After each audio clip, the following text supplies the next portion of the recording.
제20장. 네가 나가서 적군과 싸우려 할 때에 말과 병거와 백성이 너보다 많음을 볼지라도 그들을 두려워하지 말라. 애굽 땅에서 너를 인도하여 내신 네 하나님 여호와께서 너와 함께 하시느니라. 너희가 싸울 곳에 가까이 가면 제사장은 백성에게 나아가서 고하여 그들에게 말하여 이르기를, 이스라엘아 들으라. 너희가 오늘 너희의 대적과 싸우려고 나왔으니 마음에 겁내지 말며 두려워하지 말며 떨지 말며 그들로 말미암아 놀라지 말라. 너희 하나님 여호와는 너희와 함께 행하시며 너희를 위하여 너희 적군과 싸우시고 구원하실 것이라 할 것이며, 책임자들은 백성에게 말하여 이르기를, 새 집을 건축하고 낙성식을 행하지 못한 자가 있느냐? 그는 집으로 돌아갈지니 전사하면 타인이 낙성식을 행할까 하노라. 포도원을 만들고 그 과실을 먹지 못한 자가 있느냐? 그는 집으로 돌아갈지니 전사하면 타인이 그 과실을 먹을까 하노라. 여자와 약혼하고 그와 결혼하지 못한 자가 있느냐? 그는 집으로 돌아갈지니 전사하면 타인이 그를 데려갈까 하노라 하고, 책임자들은 또 백성에게 말하여 이르기를, 두려워서 마음이 허약한 자가 있느냐? 그는 집으로 돌아갈지니 그의 형제들의 마음도 그의 마음과 같이 낙심될까 하노라 하고, 백성에게 이르기를 마친 후에 군대의 지휘관들을 세워 무리를 거느리게 할지니라. 내가 어떤 성읍으로 나아가서 치려할 때에는 그 성읍에 먼저 화평을 선언하라. 그 성읍이 만일 화평하기로 회답하고 너를 향하여 성문을 열거든 그 모든 주민들에게 내게 조공을 바치고 너를 섬기게 할 것이요, 만일 너와 화평하기를 거부하고 너를 대적하여 싸우려 하거든 너는 그 성읍을 에워쌀 것이며, 내 하나님 여호와께서 그 성읍을 네 손에 넘기시거든 너는 칼날로 그 안의 남자를 다 쳐 죽이고, 너는 오직 여자들과 유아들과 가축들과 성읍 가운데 있는 모든 것을 너를 위하여 탈취물로 삼을 것이며, 너는 네 하나님 여호와께서 내게 주신 적군에게서 빼앗은 것을 먹을지니라.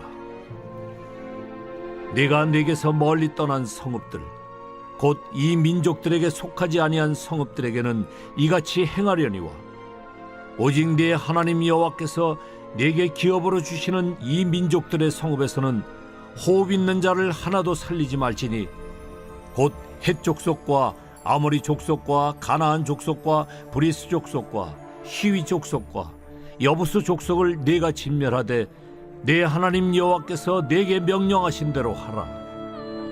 이는 그들이 그 신들에게 행하는 모든 가증한 일을 너희에게 가르쳐 본받게 하여 너희가 너희의 하나님 여호와께 범죄하게 할까 함이니라. 너희가 어떤 성읍을 오랫동안 에워싸고 그 성읍을 쳐서 점령하려 할 때에도 도끼를 둘러 그곳의 나무를 찍어내지 말라. 이는 너희가 먹을 것이 될 것임이니 찍지 말라. 들의 수목이 사람이냐? 너희가 어찌 그것을 에워싸겠느냐? 다만 과목이 아닌 수목은 찍어내어 너희와 싸우는 그 성읍을 치는 기구를 만들어 그 성읍을 함락시킬 때까지 쓸지니라. 오늘 새벽에도 주님의 보좌 앞으로 나오신 성도님들에게 하나님의 은혜와 평강이 함께 하시기를 축원드립니다. 오늘 신명기 20장 말씀 함께 살펴보도록 하겠습니다. 신명기는 다스림에 대한 이야기입니다. 이스라엘 백성들이 가나안 땅을 정복하고 그 땅을 어떻게 다스릴 것인가에 대한 이야기이죠. 그들의 다스리는 힘은 하나님의 말씀을 근거하여 기반으로 다스리게 됩니다. 그래서 이 신명기는 우리 신앙생활에 하나님의 말씀으로 우리의 삶을 어떻게 다스릴 것인가, 하나님의 다스림으로 인해서 어떻게 풍성하게 생명력 넘치게 살 것인가에 대한 이야기를 하겠습니다. 더 나아가서 신명기는 이스라엘 민족의 나라를 세우는 그 기틀이 되었는데요. 그래서 이 대한민국이 어디로 나아가야 될지 그 방향성을 제시해주는 말씀이라고도 할 수 있겠습니다. 신명기는 네 편의 설교로 이루어져 있죠. 첫 번째는 이스라엘 백성들이 애굽에서 모압 평지까지 이르는 그 여정을 설명하고 있고요. 두 번째는 신명기의 본론인 율법을 설명하고 있습니다. 세 번째는 이스라엘의 미래에 대한 이야기, 마지막 네 번째는 모세가 이스라엘을 향한 유언의 내용이 담겨 있습니다. 우리는 두 번째 설교에 와 있고요. 두 번째 설교의 시작은 십계명을 선포하며 시작을 합니다. 그리고 이 계명을 왜 지켜야 하는지 7가지 이유를 이야기하였고요. 그리고 십계명을 기반으로 이 계명을 확장시키는 구조로 이루어져 있습니다.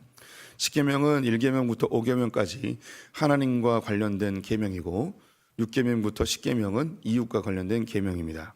그중에 우리는 제6계명에 와 있습니다. 6계명은 살인하지 말라입니다. 성경은 전체적으로 우리에게 아주 중요한 사람에 대하여서 언급하는 것이 하나님은 사람은 하나님 형상으로 지은 바 되었기 때문에 그 사람을 존귀히 대해야 하고 평등한 존재이고 생명은 하나님께로부터 와서 사람이 함부로 생명을 해할 수 없습니다. 만약에 생명을 해한 자는 반드시 그 값을 생명으로 갚아야 합니다.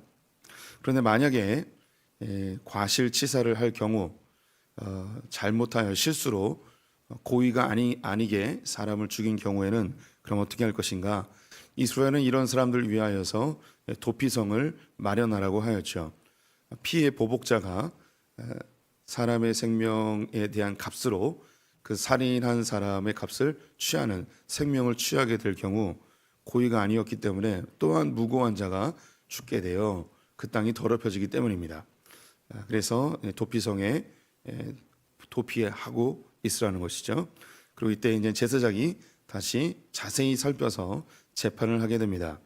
이때 두세 명의 증인이 필요하고 이 증언을 기반으로 해서 과실인지 고의인지 판결합니다. 만약에 고의라면 피해 보복자에게 이 사람을 내어 주어야 하고 고의가 아니라면 그 사람을 도피성에서 보호해 줘야 합니다. 도피성의 경계에는 결코 변경될 수 없습니다. 그래서 여기는 도피성이 아니다라고 이야기하며 갑자기 피해 보복자가 쳐들어와서 복수를 하거나 이러면 안 된다는 것이죠. 대제사장이 죽게 되면 이 도피성에 피신한 살인한 자들이 그 값이 다 생명으로 지불되어져서 자기 일상생활로 돌아갈 수 있게끔 하는 것이 바로 이 도피성의 제도였습니다. 특별히 이 재판의 과정에서 위증을 하거나 모해 위증, 즉 모의하여서 사람을 해하려고 위증한 경우에는 그가 하려고 했던 그 처벌과 똑같이 처벌을 받도록 하는 것까지 우리가 어제 보았습니다. 오늘 이제 20장에서는 전쟁에 대한 이야기를 합니다. 가장 많이 살인이 자행되어지는 곳이 바로 이제 전쟁터이죠. 그래서 이 전쟁터에서 살인과 관련된 이야기를 진행하는 것입니다. 그래서 지금 이 신명기에 나오는 율법들은 그 카테고리대로 이 부모를 공경하는 권위에 대한 이야기를 쭉 모아놨고요. 6계명에서는 살인과 관련되어진 이스라엘 백성들이 가나안 땅에 살 때에 살인과 관련된 일들에 대한 그런 법률을 이곳에 모아놨습니다. 특별히 이제 전쟁을 하게 되면 많은 사람을 죽이게 되는 것이죠. 그래서 전쟁에 대하여 아주 중요한 원칙이 성경 전체에 흐르고 있는 것은 이 막아내는 것과 공격하는 것으로 구분할 수 있습니다. 이스라엘 백성들이 아무렇게나 함부로 전쟁을 하는 나라는 아닙니다. 성경에 오늘 본문에도 나와 있는데 하나님이 어떤 한 민족에 대해서 호흡 있는 모든 자를 진멸하라 이야기하죠. 그리고 뭐 죽여라, 돌로 쳐라, 뭐 이런 이야기가 많이 있어서 하나님이 굉장히 포악하고 굉장히 싸움을 좋아하고 그리고 악한 신으로 그렇게 이해하는 사람들이 종종 있습니다. 아주 그 문자만 보고 편협하게 하나님에 대한 이해를 하는 것이죠. 성경 곳곳에는 하나님을 인자하시고 은혜가 충만하시고 사랑이 많은 분으로 되어 있습니다. 그래서 이런 은혜로우신 사랑이 많으신 하나님과 이 진멸하라 하시는 전쟁의 하나님이 두 가지가 충돌이 되게 하는데요. 만약에 우리 성도님들이 어떤 한 자녀의 부모라면 이 자녀가 누군가로부터 공격을 당한다고 해봅시다. 그럼 부모된 입장에서 누가 싸우지 않겠습니까? 그래서 우리 부모님이 아무리 착하고 아무리 선할 그 사랑이 많을지라도 자기 자식이 공격당할 때는 당연히 싸움꾼으로 바뀌게 되는 것이죠. 이스라엘 백성들에게 싸움은 두 가지 경우, 방어하기 위한 싸움과 그리고 정복하기 위한 싸움입니다.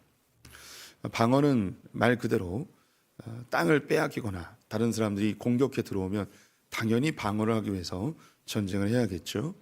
두 번째는 하나님이 허락하신 가나안 땅을 정복하기 위한 전쟁입니다.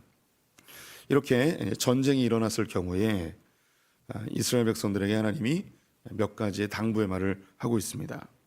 첫 번째, 이 전쟁은 너희들이 하고 있지만 이 전쟁은 여호와께 속한 전쟁이다. 하나님 안에서 하는 전쟁임을 이야기하고 있습니다. 1절 말씀 보시면 내가 나가서 적군과 싸우려 할 때에 말과 병거와 백성이 너보다 많음을 볼지라도 그들을 두려워하지 말라. 애굽 땅에서 너를 인도하여 내신 내 하나님 여호와께서 너와 함께 하시느니라. 이스라엘의 전쟁은 단순히 국가와 국가, 민족과 민족의 전쟁이 아니고 하나님이 함께 하시는 전쟁임을 선포하고 있습니다. 그래서 적군의 숫자가 얼마나 많은지 얼마나 강한지 이 부분에 대해서 생각지 말고 너희들이 공격을 당하거나 혹은 그 땅을 정복해야 되는 일이 있다면 이 부분에 대해 물러서지 말고 전쟁에 참여하라고 이야기하고 있습니다. 우리가 전쟁이 일어났을 때 패배하는 이유가 사람의 군사가 많고 적음에 있지 않고 사기에 있음을 우리가 잘 알고 있습니다. 우리 성도님들이 우리 여성분들은 싸움의 경험이 많지 않을 수 있는데 남자들이 이렇게 중고등학교 시절이나 이럴 때 이제 싸움을 하게 되면 진짜 힘이 세고 이 약하고의 문제가 아니고 우리 이제 남자들이 하는 이야기로 이제 깡따구라고 하죠. 깡이 있느냐 없느냐, 그것을 다른 좀 좋은 말로 이야기하면 기세입니다. 기세가 얼마나 좋으냐. 고대로부터 이제 전쟁에서는 그 군대가 가지고 있는 그 기세에 의해서 승패가 결정이 되죠. 우리나라에도 특수부대들이 많은데 이 특수부대들이 숫자가 적지 않습니까? 그럼에도 불구하고 많은 군사를 대항하는 것을 보게 됩니다. 숫자에 있지 않고 무기의 월등함도 아니고 그 특수부대가 가지고 있는 그들만의 기세가 있습니다. 그들의 정신이 있죠. 이것이 군대의 숫자에 관계없이 승리하게 됩니다. 하나님이 이스라엘 백성들이 무엇인가 방어하게 되거나 무엇인가 정복하게 될 때에 그들의 마음속에 이 전쟁에 너희들의 전쟁이 아니다. 하나님의 전쟁이다. 하나님이 너희와 함께한다. 그러니 이 전쟁에 대해서 두려워하지 말고 아주 기운차게 나가서 전쟁해라 라고 선언하고 있죠. 두 번째는 이 전쟁에 대해서 두려워하지 말고 담대하게 싸우라 이야기합니다. 하나님께서 너희를 위해 싸우신다는 것입니다. 4절에 보시면 너희 하나님 여호와는 너희와 함께 행하시며 너희를 위하여 너희 적군과 싸우시고 구원하실 것이라 할 것이며 전쟁에 나갈 때 제사장을 통하여서 선포하라고 합니다. 이스라엘아 들으라, 두려워하지 마라, 겁내지 마라, 전쟁에 나가서 싸우라. 왜냐하면 하나님이 너희를 위해서 싸우신다. 너희를 구원하실 것이다 라고 선언하십니다. 이스라엘이라는 그 이름은 야곱의 하나님이 바꿔주신 이름이죠. 이 이스라엘의 뜻이 우리가 그 약복강에서 야곱이 하나님과 싸운 것으로 인해서 하나님과 싸우다라고 옛날에 이렇게 번역을 했습니다. 그래서 이것은 약간 그 번역이 애매했던 부분이 있고요. 요즘은 이제 사랑과 및 하나님과 더불어 겨루다. 또 그 밑에 해석을 보면 하나님과 싸워 이기다 이렇게 번역이 되어 있습니다. 그런데 이스라엘이라는 뜻을 문자 그대로 번역을 하면 이렇습니다. 하나님이 싸우다. 더 정확하게 하나님 싸우다 이렇게 되어 있습니다. 그러면 이것이 번역이 하나님과 싸우는 게 되기도 하고요. 하나님이 싸우다로 되기도 합니다. 그래서 약간 그 헷갈릴 수 있게끔 그 아주 축약적으로 이스라엘이라는 단어가 사용되고 있는데요. 성경을 쭉 보게 되면 제가 해석할 때 이스라엘이라는 뜻은 하나님이 너를 위하여 싸우다라고 번역하는 게 가장 적합하다고 생각이 듭니다. 오늘 읽었던 이 본문에도 바로 그것이 나옵니다. 너희를 위하여 싸우시고, 그래서 이것이 이스라엘이에요. 너희를 위하여 싸우시고. 가장 명확하게 보여지는 구절은 제가 제일 좋아하는 구절이기도 한데요. 출애굽기 14장 14절에 보게 되면 앞에는 홍해가, 뒤에는 애굽의 군대가 진을 치고 있을 때 이스라엘은 오도 가도 못하고 죽을까 봐 두려워하고 있습니다. 그때 모세가 이스라엘 향해서 선언하죠. 너희는 가만히 있어 여호와께서 너희를 위하여 싸우시는 것을 보라라고 이야기합니다. 그래서 여호와께서 너희를 위하여 싸우신다. 이 구절이 바로 이스라엘이라는 구절입니다. 이스라엘 그 명칭 자체가 하나님이 싸워주시는, 하나님이 대신 싸워주시는 그런 나라라는 것이죠. 우리가 영적 이스라엘로 부름을 받았습니다. 우리가 이스라엘이라고 불려지는 그 이름 안에는 하나님이 우리를 위해서, 하나님 우리 성도들을 위해서 싸우고 계시다는 중요한 명제가 담겨 있습니다. 하나님 우리 성도들의 편이십니다. 늘 하나님께서 우리 성도들을 보호하시고 인도하십니다. 성도들이 하나님께 붙어 있기만 한다면 하나님 반드시 우리 성도들을 지키시고 대신 싸우시고 구원하시는 분이시라는 것을 신뢰하셨으면 좋겠습니다. 이스라엘 백성들이 전쟁에 나갈 때 제사장을 통하여서 선포하고 있습니다. 이 야곱이 약복강에서 이 하나님하고 씨름하고 에서를 만나게 되죠. 그래서 에서가 야곱을 잡아주기 위해서 400명의 군사들을 데리고 왔는데 싸우지 않고 화해하고 마무리가 됩니다. 이것에 대해 이 모세가 야곱이 감격해서 제단을 쌓고 하나님께 예배를 드리고 그곳에 이름을 정하게 되는데요. 그 이름이 무엇이냐면 엘엘로에 이스라엘이라고 되어 있습니다. 엘엘로에 이스라엘은 엘엘로에 하나님, 이스라엘의 하나님 이런 뜻입니다. 엘엘로에 이스라엘, 하나님 당신은 이스라엘의 하나님입니다. 이렇게 번역할 수 있습니다. 그럼 이스라엘까지 함께 번역하면 이렇게 됩니다. 하나님, 나를 위하여 싸우시는 하나님, 이렇게 번역되는 거죠. 야곱이 정말 두려워하고 20년 동안 집에 돌아오지 못했던 이유가 에서였거든요. 그런데 하나님이 이 야곱을 위해서 대신 싸워주시겠다고 했는데 정말 에서하고 싸워주셨어요. 에서와 싸워주시는데 에서를 죽이거나 그 군대를 진멸하거나 이런 것이 아니었고 에서와 야곱 사이에 있었던 그 죄와 싸워주셨습니다. 죄가 도말되어지니 에서와 야곱이 화해하게 되어졌죠. 그 모습에 야곱이 감격을 합니다. 와, 내가 제일 무서워하고 20년 동안 벌벌 떨었던 그 에서 형을 하나님께서 대신 싸워주시고 이 문제를 해결해 주셨구나 하고 선언한 것이 엘엘루의 이스라엘이었습니다. 하나님, 당신은 정말 이스라엘의 하나님이시군요.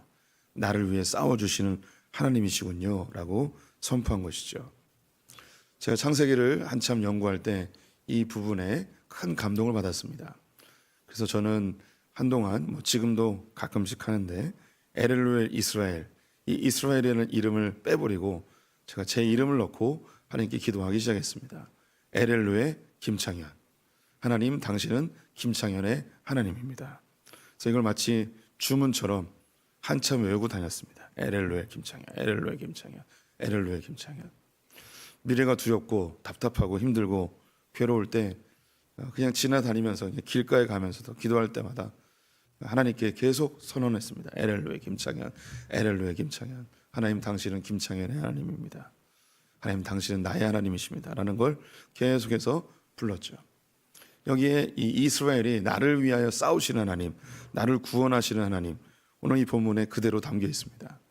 우리 성도님들이 이스라엘이라고 불려지는 것을 영광스럽게 생각하십시오. 그리고 선포하십시오. 이스라엘이라는 이름, 나를 위해 싸우시는 하나님, 나를 구원하시는 하나님.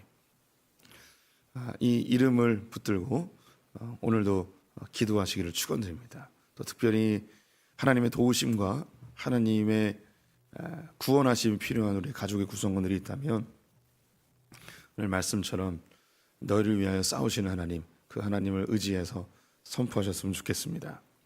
이게 전쟁이 났을 때에 이스라엘 백성들은 20세 이상 전쟁에 나갈 만한 자가 전쟁에 참여하게 됩니다.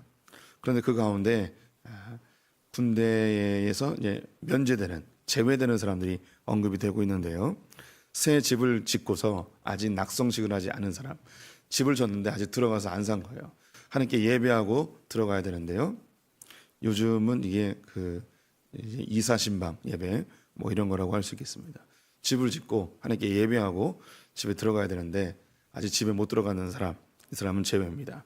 수년 동안 애써서 집을 졌는데 전쟁 나갔다 죽으면 안 되잖아요. 전쟁은 또 일어날 수도 있는 거니까 일단 제외시킵니다. 그리고 포도원을 만들고 과실을 아직 먹지 못한 사람. 포도나무는 3년생 과실이에요. 1년생, 3년생 뭐 이런 과실이 있는데 이게 뭐냐면 그 과실나무를 심었습니다. 그러면 이 나무에서 줄기에서 가지가 1년차 때 가지가 나오는 게 있습니다. 그럼 1년차 때 가지가 나와서 열매가 맺혀지면 이 1년생 나무예요. 그런데 포도나무는 3년생 나무예요. 그래서 1년째 가지가 나옵니다. 2년째 또 가지가 나와요. 그다음에 3년째 가지가 나옵니다. 그러면 과실이 언제 열리냐면 이 3년째 나무에서 과실이 열려요. 여기 말고 다른 본문들에 보면 이스라엘 백성들이 가나안 땅에 들어가서 그 땅을 정복한 다음에 첫째 해에 나오는 과실을 먹으면 안 됩니다. 둘째 해에 나오는 과실도 먹으면 안 됩니다. 3년째 되는 해에 과실을 먹게끔 되어 있습니다. 왜 3년째 됐을 때 과실을 먹게 했는가? 그 전에 가나안 땅의 이방 민족들이 그 땅을 정복했을 때 악한 기운이 있는 1년, 2년은 먹지 말고 3년 때 됐을 때 이스라엘 백성들이 가나안 땅을 정복하고 나서 3년째 됐을 때 그 땅부터 먹으라는 거죠. 포도나무 열매를 의미하는 것입니다. 그래서 포도를 잘 만들었어요. 땅을 갈고 나무를 심고 거름을 주고 잘 가꾸었는데 1년 지나고 2년 되고 3년 동안 기다렸다가 드디어 과실을 먹는데 이 과실도 못 먹고 전쟁터에 갔다가 죽으면 안 되잖아요. 그래서 그런 사람은 제외입니다. 그리고 여자와 약혼하고서 결혼을 하지 못한 사람. 이스라엘은 결혼이 이제 약혼과 정혼과 결혼으로 이루어져 있죠.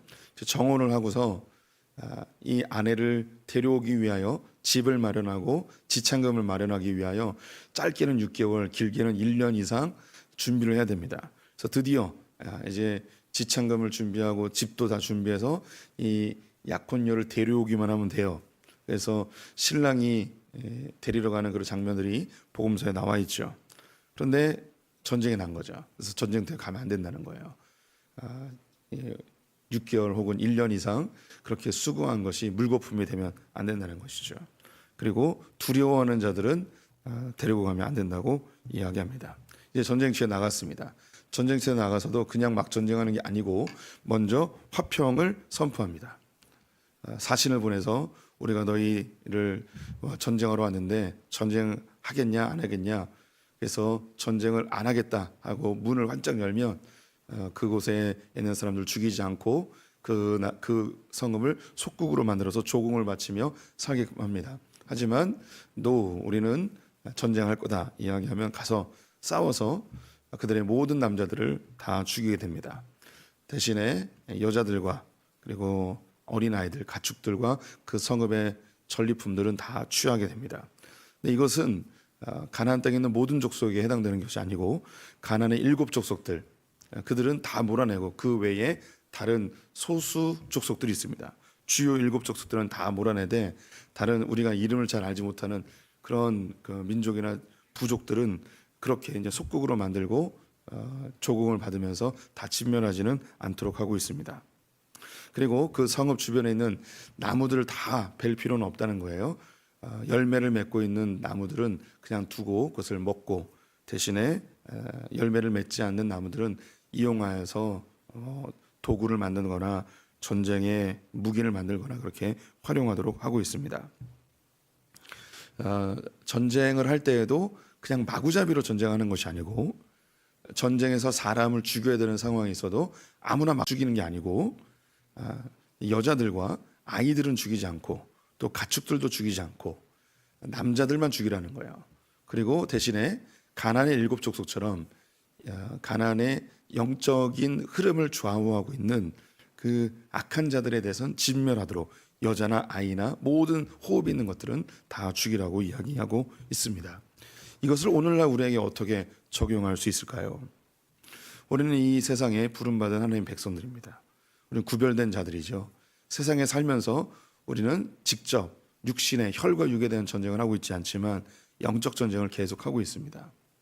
이 영적 전쟁은 두 가지의 내용이 담겨 있습니다. 방어하는 전쟁과 정복하는 전쟁이죠. 그래서 세상은 끊임없이 우리 성도님들의 믿음을 파괴하기 위해서 공격해 들어오게 될 것입니다.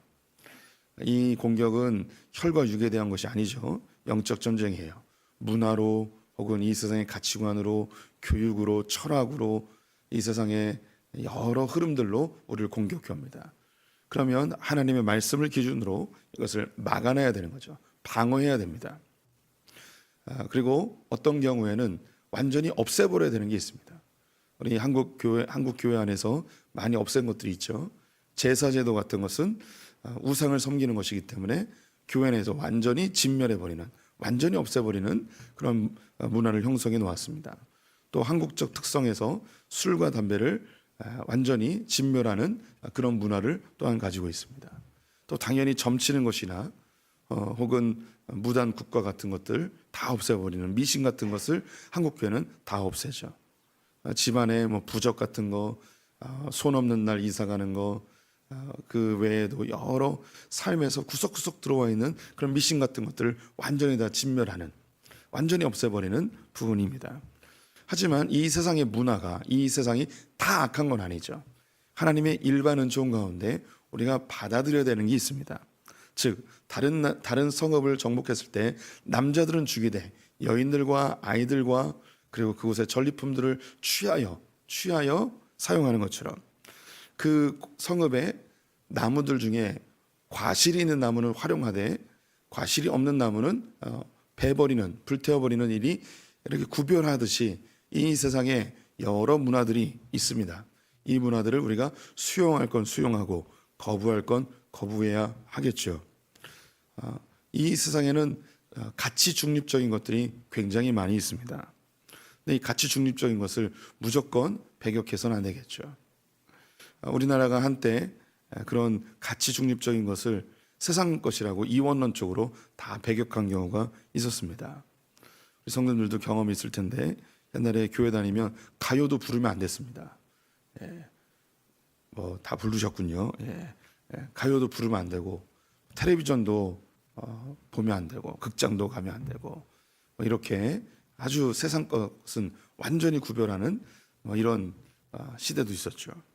하지만 지금은 우리의 시각이 조금 더 부드러워져서 받아들인 건 받아들이고 경계할 건 경계하고 또 완전히 진멸해야 될 건 진멸하는 이런 분별력이 좀 있어야 할 것입니다. 살인하지 말라와 관련되어서 오늘 이 전쟁에 대한 이야기가 있습니다. 우리는 단지 육신을 죽이는 것을 살인으로만 이야기하지 않습니다. 예수님께서 산상수훈에서 다른 사람에 대해서 욕하는 자도 살인하는 것이라고 이야기를 하죠. 우리의 육신의 살인보다도 우리의 내면적인 살인도 여기에 포함이 될 수 있습니다. 우리 성도님들이 누군가에 대해서 함부로 이야기하거나 혹은 그 영혼을 파괴하는 언어를 사용하는 것, 그것도 살인일 수 있으니 조심할 필요가 있습니다. 더불어 내 영혼을 파괴시키는 이 세상에 많은 공격들이 있습니다. 잘 분별해내시고 하나님의 말씀으로 방어해내시고 또 취할 건 취하고 진멸할 건 진멸하는 이런 지혜로운 성도님 되시기를 주님의 이름으로 축원드립니다.